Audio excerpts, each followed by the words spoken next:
Welcome back to Chris Builds. Very exciting day today. It's been about a year since I've given you an update on my Ducati custom build. Well, today is finally that day.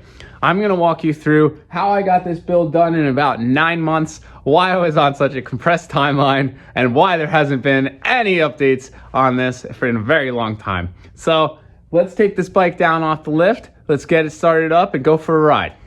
Okay, here we go.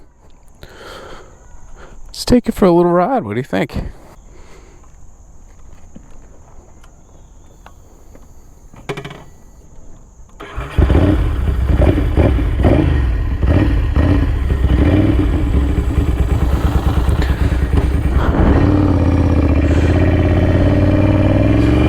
All right. Ducati 750 Super Sport custom build. 1 year later.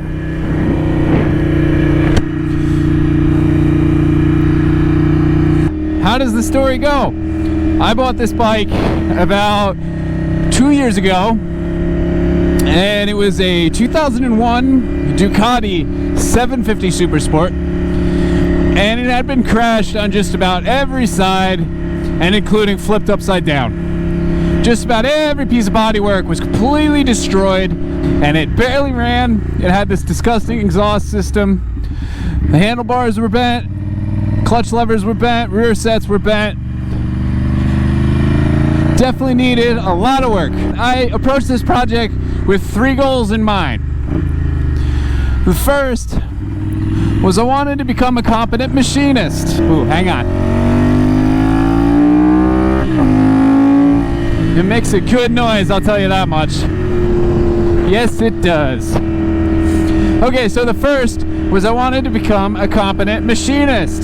There's a lot of custom parts that I wanted to make on this bike, and I really wanted to use it as a reason to level up my machining ability. And the second reason was to become a competent welder, particularly when it comes to TIG welding on aluminum and stainless steel. I wanted to get much better at that. So that was another reason I wanted to finish this project. And the third reason was I had 9 months to go. I found out my wife was pregnant, and I had 9 months to finish this project before my whole life changes. I started to take the project a lot more seriously, started getting together all the parts I needed to finish it, and really started getting it going.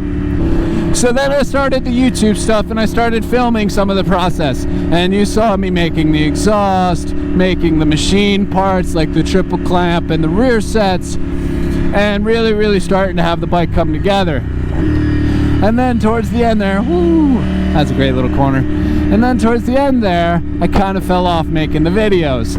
That's because we were coming up to that 9-month deadline, and I really had to put the camera down and start really making progress on the project. Things started moving a little faster. I got the bike running, I got it riding, and I got about 50 to 100 miles of just shakedown miles, just getting all the kinks worked out, getting the motor tuned up, making sure nothing fell off, fixing a couple oil leaks, simple stuff like that. Then at my wife's 48-week checkup, we found out the baby was coming. It was go time. So then my whole life changed, literally everything. Now, fast forward a year later, I finally got some time off and got to make this video wrapping up this bike.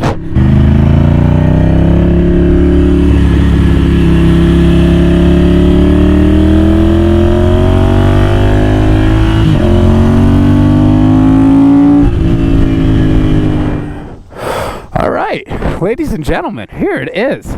That was quite the exciting ride. I found a spot to stop, and now I can walk you through all the custom parts that make up this build. Let's start with the motor. So the motor is stock Ducati 750 Super Sport with the top end completely rebuilt. Belt covers are exposed, and that gives it a certain amount of mechanical theater that I really love and appreciate while it's running. You know, everything's kind of moving and shaking, and you know, the bike has a lot of life. The exhaust system is a 91-piece stainless steel TIG welded pie cut exhaust system, probably about 20 to 30 hours into that part alone. The swing arm is from a 2004 900 Super Sport, and that gives me the aluminum swing arm. Front end, Triumph 675R, all lanes, forks, and Brembo monoblock calipers with EBC HH sintered brake pads in the front. This top piece, 100% custom machined, one of one, 6061 solid billet aluminum triple clamp. This part I made on my manual mill and probably took about 30 to 40 hours. The process started in AutoCAD, and I did a finite element analysis on this piece versus the stock piece to make sure it was as strong, if not stronger, than the stock piece.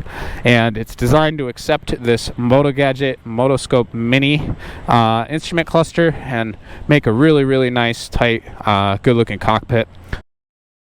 Custom machine spacers to make the 675R front end fit the 750 wheels, so custom machined aluminum spacers with the correct size bearings in the front. So this front fender is hand formed on the English wheel out of aluminum sheet, and then supported by stainless steel fender supports, handmade and TIG welded together. I do believe that this front end is responsible for the really excellent handling characteristics of this bike. Gas tank is from a 1993 750. This came in this color off eBay. I was very lucky to find that. My long-term goal is to fabricate a custom gas tank out of aluminum like the front and rear bodywork, but I didn't get to that yet, so this tank lives here for now. Rear cowl is handmade, brushed aluminum, and TIG welded. So rolled out on the English wheel to produce this really organic kind of flowing shape that I think complements the gas tank and front fender very well. LED brake lights, custom modified 750 frame to kind of clean up a lot of the leftover metal that was here from the passenger pegs. So pretty much everything from here back is custom. And then finally we have these custom rear sets. These were also machined by me on a manual mill. They are 6-position adjustable with custom foot pegs made on the lathe, and these are quite grippy. They really hold my feet quite well, and I'm very happy with how that turned out. Okay, so where does that end up? How does this bike ride? How does it handle? Well, so far, really well. The adjustable shock in the rear and the Triumph 675R front end allowed me to replicate the rake, trail, and wheelbase of basically a Moto 2 bike. And that results in a motorcycle that handles extremely well. The handling is tight and predictable, and it holds the line incredibly well. It's very stable mid-corner. Turn-in is sharp and precise. And the brakes, oh my god, the brakes are just fantastic. Truly one-finger braking. So the Ducati Diavel front brake master cylinder coupled with the oversized, I think they're 310mm brake rotors, produces truly one-finger braking. And now the riding position. I would say the riding position is what I would call an aggressive street ride. You know, the foot pegs are definitely pretty high, but again, they're adjustable, and I have them right about smack in the middle of the adjustment. Handlebars are low, but they're not super committed like an R1 or an R6, so I would say the riding position really is somewhere between a sport bike and a standard. It just makes it this perfect riding position for back road blitzing like we're doing this morning. Now the engine feels really good. I've spent a lot of time in the last year or so, kind of really working out the fueling and getting the mixture correct in the low to mid range. When I first started the bike, it was tremendously lean, and I had to get a fuel controller to start really dialing in the fueling. But I think I've gotten it to a pretty good point. The bike runs really well. There's no real bald spots. I think it makes just the right amount of street horsepower. It's not overly fast. It definitely doesn't overwhelm you, but it does make enough power to have fun.